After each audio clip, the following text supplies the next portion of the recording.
Assalamualaikum warahmatullahi wabarakatuh. Apa kabar anak-anak? Sehat? Alhamdulillah. Semoga anak-anak sekalian selalu dalam keadaan sehat, dihindarkan dari wabah dan musibah. Allahumma amin. Bismillahirrahmanirrahim. Alhamdulillahirrahmanirrahim. Allahumma sholli ala Muhammad wa ala sayyidina Muhammad.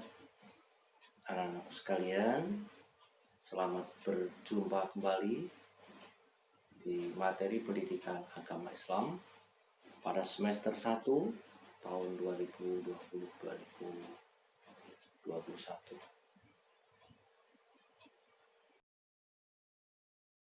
Baik, anak-anak sekalian yang saya banggakan, kita langsung saja. Pada saat ini kita masuk pada bab 1, yaitu iman kepada hari akhir. Iman kepada hari akhir atau iman kepada hari kiamat. Anak-anak sekalian, silahkan diperhatikan video ini. Nanti setelah selesai menyaksikan video ini, silakan anak-anak membuat ringkasan, ditulis di buku tulis. Suatu saat akan kita kumpulkan, paling tidak di akhir semester. Selamat menyaksikan. Anak-anakku yang saya banggakan, di dalam mempelajari bab 1 ini, diharapkan yang pertama, nanti kita akan memahami dalil tentang iman kepada hari akhir. Dalil atau dasar-dasar hukum baik dari Al-Quran maupun Al-Hadis. Masih ingat dalil ada berapa? Ada 2 macam, yaitu dalil nakli dan akli. Bagus. Dalil nakli yaitu dalil yang berdasarkan dari Al-Quran dan hadis. Sedangkan yang kedua dalil akli atau dalil yang berdasarkan pemikiran akal yang sehat. Baik. Selanjutnya yang kedua, tujuan yang kedua kita mempelajari bab ini adalah kita memahami pengertian iman kepada hari akhir. Sedangkan yang ketiga kita bisa menyebutkan macam-macam kiamat. Berikutnya yaitu contoh kiamat sugro. Jadi kiamat tadi macam-macamnya ada berapa? 2 ya. Kiamat sugro dan kubro. Contoh kiamat sugro yaitu matinya seseorang atau terjadinya bencana di suatu daerah. Itu contoh kiamat sugro atau kiamat kecil. Kebalikan dari kecil apa? Besar, betul. Kiamat yang besar disebut kiamat kubro atau kiamat yang sesungguhnya, yaitu hancurnya seluruh alam semesta beserta isinya. Baik, ini tugas untuk anak-anak, yaitu membuat ringkasan proses terjadinya kiamat ya, mulai dari tanda-tanda kiamat sampai manusia masuk ke dalam surga atau neraka. Berikutnya tujuan yang keenam yaitu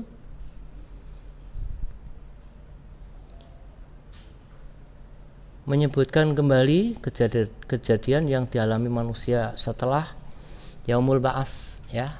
Nanti dikumpulkan manusia ke suatu tempat yang sangat luas, yaitu mahsyar ya, padang mahsyar.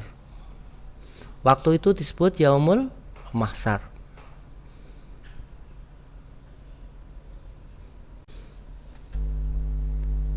Di padang mahsyar itu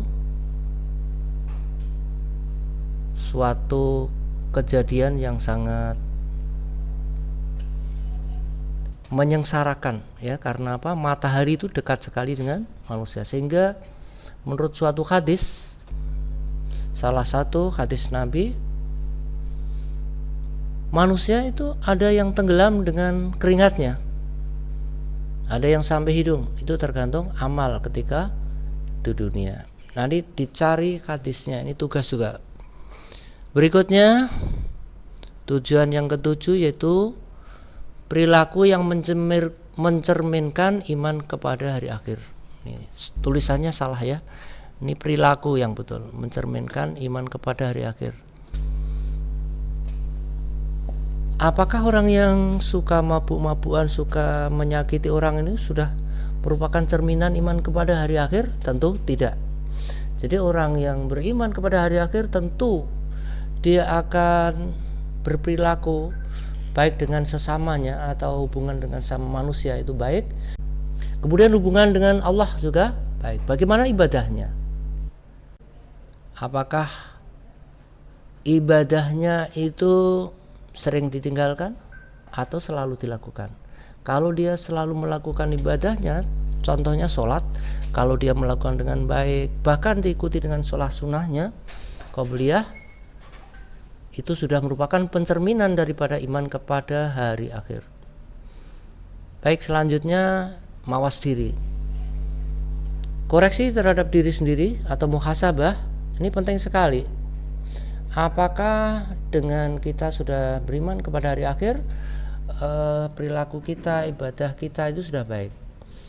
Jadi ibadah kita baik, itu sudah bagus, tapi harus dibangun dengan perilaku yang baik dengan sesama manusia, saling hormat menghormati, toleransi dan lain sebagainya. Baik, kita lanjutkan dalil. Ya, yang pertama ini Quran surat Al-Hajj ayat 7. Ini nanti dicari. Paling tidak ini dibaca terjemahnya. Yang kedua surat Al-Qari'ah 45. Kemudian yang ketiga Quran surat Al-Zalzalah 12. Anak-anak sekalian yang saya banggakan, berikutnya surat apa ini? Az-Zumar ya. Kemudian surat Al-Muzammil 18. Kemudian surat Yasin 51. Satu lagi Quran surat Al-A'la 19. Baik, kita tampilkan satu saja, satu surat, nanti yang lain anak-anak mencari sendiri. Ini silakan dihafalkan ini urutannya, kemudian nanti dicari. Surat Al-Hajj ayat 7. A'udzu billahi minasyaitonir rajim. Bismillahirrahmanirrahim. Wa annas sa'ata atiyatu la raiba fiha. Wa annallaha yab'atsu man fil kubur. Dan sungguh pada hari kiamat itu pasti datang. Dan sungguh hari kiamat itu pasti datang. Ini menegaskan, tidak ada keraguan padanya. Dan sungguh Allah akan membangkitkan siapapun yang ada di dalam kubur. Baik, kita kembali kepada dalil-dalil. Ini silakan nanti dicari sendiri. Baik, kita lanjutkan untuk mempermudah pemahaman kita terhadap iman kepada hari akhir. Mari kita lihat. Ini ada peta konsep ya. Ini di atas sendiri iman kepada hari akhir, di bawahnya ada kiamat, sugro dan kubro. Baik anak-anak sekalian, mungkin nanti bisa mencari di internet ya tentang kejadian-kejadian yang ada di sini. Misalnya ini sebagai contoh. Ini kita ketik saja di Google ini kiamat kubro. Nah, ini tampil. Ini kira-kira gambarannya seperti ini. Kiamat kubro, hancur lebur seluruh alam beserta isinya. Ini kiamat kubro. Kemudian kalau kiamat sugro, kita lihat ini contohnya apa? Bencana alam ya. Coba kita cari. Oke, nanti dicari sendiri. Ini bencana alam, gambar bencana alam ya. Silakan dibuka Google, kemudian dibuat kata kunci kiamat sugro. Ya, saya yakin anak-anak ini lebih pandai dalam pencarian ya, dalam browsing. Ini apa? Kiamat apa? Sugro? Bukan, ini bukan kiamat sugro, tapi ini kiamat kubro. Kali ini orang yang sudah meninggal, ini kiamat sugro. Betul, contoh kiamat sugro. Baik, kita lanjut. Di bawah kiamat sugro dan kubro ini di peta konsep ada yaumul barzah. Apa itu yaumul barzah? Yaitu hari di mana manusia berada di alam kubur. Kemudian yaumul ba'as, yaitu hari dibangkitkannya. Kita ingat, jadi ketika malaikat Israfil meniupkan sangkakalanya yang pertama, maka seluruh alam ini hancur. Semua manusia tentu mati.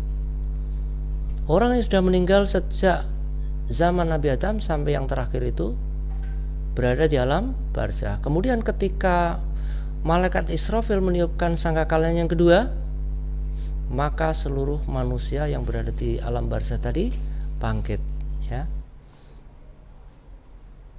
Itu disebut yaumul ba'as, hari dibangkitkan manusia. Kemudian di bawahnya ini ada yaumul mahsyar. Setelah dibangkitkan, manusia itu dikirim ke suatu tempat padang luas yang namanya mahsyar. Hari itu namanya yaumul mahsyar. Nah, ini yaumul mahsyar itu kegiatannya antara lain ada yaumul hisab. Dihitunglah semua amal manusia, ditimbanglah semua amal manusia. Yaumul mizan.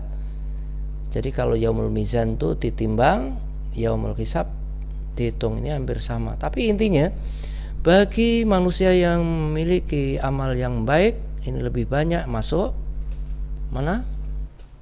Neraka? Bukan, masuk surga tentu yang baik. Kalau yang banyak yang buruk tentu masuk neraka. Nah, melihat ini semua, melihat apa yang kita uraikan ini sendiri, ini terakhir ini akan menumbuhkan apa? Sikap mulia. Ya. Menumbuhkan sikap mulia. Jadi manusia yang sudah beriman kepada hari akhir diharapkan hubungannya dengan Allah itu lebih baik, ya, ibadahnya lebih baik. Bukan dengan sama manusia juga demikian. Itu hasil akhir daripada iman kepada hari akhir. Baik, kita lanjut. Ya, ini dalil-dalil tadi. Baik. Alam barzah, ini setelah alam barzah yaumul ba'as, ya. Kemudian yaumul hasyr atau yaumul mahsyar. Pada akhirnya nanti manusia akan masuk surga dan neraka. Sekarang siapa yang tahu surga itu apa, neraka apa? Surga yaitu suatu tempat di akhirat, suatu tempat yang penuh dengan kenikmatan. Itu surga. Sebaliknya adalah neraka, tempat penuh kesengsaraan dan siksaan. Itu neraka. Ada kira-kira yang mau masuk neraka? Tentu tidak ada. Ya, tetapi kenyataan masih banyak yang menentang perintah-perintah Allah. Baik, kalau kita ingin masuk surga tentunya harus menjalankan seluruh perintah Allah untuk berbuat baik kepada sesama manusia dan lingkungan. Baik, semoga kita semua digolongkan ahli surga. Amin ya robbal alamin. Baik, itu tentang iman kepada hari akhir. Mungkin kalau ada pertanyaan silahkan ditulis di bawah komentar. Ya, jangan lupa untuk absen ditulis di kolom komentar. Cukup kelas dan nomor absennya saja. Baiklah, demikianlah anak-anak pembelajaran kali ini yang sudah kalian ikuti dengan baik. Silahkan dicermati, kemudian dibuat ringkasannya. Kalau masih belum paham, silahkan boleh diulang kembali sehingga kalian menjadi yang terbaik dalam penguasaan materi ini. Terima kasih, salam sukses, salam berjumpa kembali minggu depan. Wassalamualaikum warahmatullahi wabarakatuh.